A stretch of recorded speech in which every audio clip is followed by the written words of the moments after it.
Hello everyone, আর একটি নতুন ভিডিওতে সবাইকে স্বাগত। আজকের ভিডিওতে নতুন একটি পিএইচডি নোটিফিকেশান নিয়ে আলোচনা করব এবং এই নোটিশটি ডায়মন্ড হারবার ওমেন্স ইউনিভার্সিটি থেকে রিলিজ করা হয়েছে।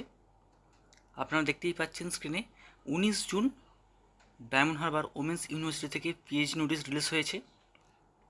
সবার প্রথমেই এখানে বলা রয়েছে applications are invited from eligible candidates women only. এখানে শুধুমাত্র অ্যাপ্লাই করতে পারবে ওমেনরা। এবং এখানে প্রথমেই প্রত্যেকটি সাবজেক্টে কতগুলি করে টোটাল ভ্যাকেন্সি রয়েছে, টোটাল সিট রয়েছে এখানে সেটা দেওয়া রয়েছে। যেমন বাংলাতে 6টি ভ্যাকেন্সি রয়েছে, ইংলিশে রয়েছে 8টি, এডুকেশনে রয়েছে 10টি সিট, হিস্ট্রিতে রয়েছে 7টি, ফিলোসফিতে রয়েছে 4টি, পলিটিক্যাল সায়েন্সে রয়েছে 7টি, সংস্কৃতে রয়েছে 9টি, ওমেন স্টাডিজ এখানে 2টি রয়েছে, কেমিস্ট্রিতে রয়েছে 13টি ভ্যাকেন্সি, তারপরে ম্যাথামেটিক্স এখানে 3টি ভ্যাকেন্সি, ফিজিক্সে রয়েছে 5টি ভ্যাকেন্সি, জিওগ্রাফিতে রয়েছে 9টি ভ্যাকেন্সি, জুলজি এখানে 6টি সিট রয়েছে, টোটাল সিট এখানে রয়েছে 89টা। তারপরে এখানে দেওয়া রয়েছে eligibility criteria, rules and regulation, তার জন্য একটি পিডিএফ দেওয়া রয়েছে। এখানে গিয়ে কিন্তু আপনারা ডিটেলসে সমস্ত পিএইচডি রেগুলেশন দেখে নিতে পারবেন এবং এটা 2025 থেকে এটা লাগু হচ্ছে এবং 2024 পিএইচডি রেগুলেশন একদম লেটেস্ট। তারপরে এখানে দেওয়া রয়েছে যে অ্যাপ্লিকেশান ফিস 1000 টাকা রয়েছে অ্যাপ্লিকেশান ফিস, এবং এটা কিন্তু রিসিপ্ট চালান তার মাধ্যমে করতে হবে। এটা ব্যাংকে গিয়ে ডিমান্ড ড্রাফট করতে পারেন, কিংবা আপনি চাইলে নিজে কোনো সাইবার ক্যাফে কিংবা নিজের মোবাইল থেকেও এই সমস্ত যে ব্যাংকের ডিটেলসগুলো দেওয়া রয়েছে সেখান থেকেও পে করতে পারেন, এবং পে করার পরে যে পেমেন্ট রিসিপ্টটা থাকবে ফোনে সেটা প্রিন্ট আউট বা স্ক্রিনশট নিয়ে প্রিন্ট আউট করলেই কিন্তু হয়ে যাবে, কিংবা আপনি চাইলে ব্যাংকে গিয়েও ডিমান্ড ড্রাফট করতে পারেন ইউনিভার্সিটির নামে। আর সেই জন্যই সমস্ত ডিটেলসটা দেওয়া রয়েছে, ইউনিভার্সিটির নাম দেওয়া রয়েছে। তারপরে এখানে দেওয়া রয়েছে অ্যাপ্লিকেশান প্রসিডিউর। প্রথমেই কিন্তু এই যে পিডিএফটি রয়েছে এই পিডিএফের নিচে কিন্তু গেলে আমরা দেখতে পাবো যে একটি অ্যাপ্লিকেশান ফর্ম রয়েছে। এই ফর্মটি কিন্তু প্রিন্ট করতে হবে, তারপরে ভালো করে নিজে হাতে ফিল আপ করতে হবে, তারপরে এর সাথে প্রয়োজনীয় ডকুমেন্ট এবং পেমেন্ট রিসিপ্টটা অ্যাটাচ করে সেটা কিন্তু নির্দিষ্ট ঠিকানায় কিন্তু সেন্ড করতে হবে। এবং এটা আগে বলে দিই, এটা কিন্তু বাই হ্যান্ড করলে হবে না, মানে ইউনিভার্সিটি গিয়ে জমা করলে হবে না, এখানে কিন্তু বাই পোস্টই পাঠাতে হবে।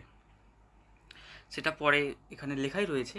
যেমন এখানে দেখাচ্ছে এই যে এই ওয়েবসাইটে গেলে পিডিএফ ফরম্যাট পাওয়া যাবে। এখানে ওয়েবসাইট দেওয়া রয়েছে www.dhwu.ac.in। এখানে গেলে অ্যাপ্লিকেশান ফর্ম পাওয়া যাবে, সেটা ফিল আপ করে তার সঙ্গে চালান বা রিসিপ্ট অ্যাপ্লিকেশান ফিসের এবং তার সঙ্গে প্রয়োজনীয় সাপোর্টিং ডকুমেন্ট সেটা অ্যাটেস্টেড করে, সেলফ অ্যাটেস্টেড করলেই হবে, অ্যাটেস্টেড করে কিন্তু জমা করতে হবে। এবং এখানে বলা রয়েছে the application should be sent by registered বা speed post only to the following address. No application will be received by hand.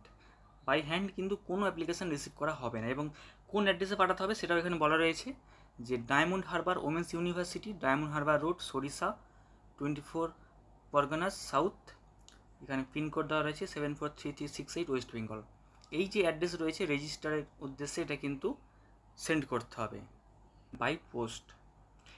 তারপরে এখানে কি কি ডকুমেন্ট অ্যাটাচ করতে হবে ফর্মের সাথে তার লিস্ট এখানে দেওয়া রয়েছে। যেমন মাধ্যমিক, তারপরে এখানে মার্কশিট, সার্টিফিকেট সব স্ল্যাশ দিয়ে দেওয়া রয়েছে।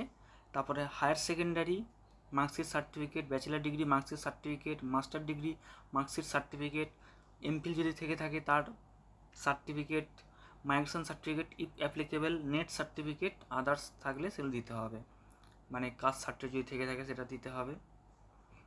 তারপরে এখানে ইম্পর্টেন্ট ডেটস দেওয়া রয়েছে। ফর্ম ফিল আপ করে জমা দেওয়ার যে লাস্ট ডেট ফর্ম সাবমিটের সেটা হচ্ছে 15ই জুলাই বিকেল 4টে। এবং তারপরে কারা কারা ইন্টারভিউয়ের জন্য এলিজিবল তাদের লিস্ট পাবলিশ হবে 27 জুলাই। এটা আমি আগেই বলে দিই, এখানে কিন্তু কোনো রকম রেটের কোনো বিষয় নেই, সরাসরি ইন্টারভিউ হবে। তার মানে বোঝাই যাচ্ছে যে নেট সেট কোয়ালিফিকেশান না থাকলে কিন্তু এখানে অ্যাপ্লাই করা যাবে না। এবং এই যে এখানে বললাম যে এলিজিবিলিটি ক্রাইটেরিয়া, রুলস, রেগুলেশন, এই যে পিডিএফ রয়েছে এখানে গেলেই কিন্তু ডিটেলসে বোঝা যাবে। 2024 রেগুলেশন। তো এখানে যারা যারা অনলি পিএইচডি কোয়ালিফিকেশান রয়েছে, যারা নেট কোয়ালিফাইড নয়, জিআরএফ কোয়ালিফাইড নয়, কিন্তু অনলি পিএইচডি কোয়ালিফাইড, তারাও কিন্তু এখানে অ্যাপ্লাই করতে পারবে। তারপর এখানে বলে দিই যে ইন্টারভিউ ডেট তারপরে সিলেক্টেড ক্যান্ডিডেটসের লিস্ট পাবলিশ, সমস্ত অ্যাডমিশান সমস্ত কিন্তু পরবর্তীতে জানানো হবে, তার জন্য ওয়েবসাইট ফলো করতে হবে। ব্যাস এটুকুই এখানে নোটিফিকেশান রয়েছে। তারপরে অ্যাপ্লিকেশান ফর্ম রয়েছে। যারা যারা এখানে অ্যাপ্লাই করতে চান আপনারা অবশ্যই অ্যাপ্লাই করতে পারেন। 15ই জুলাই হচ্ছে লাস্ট ডেট।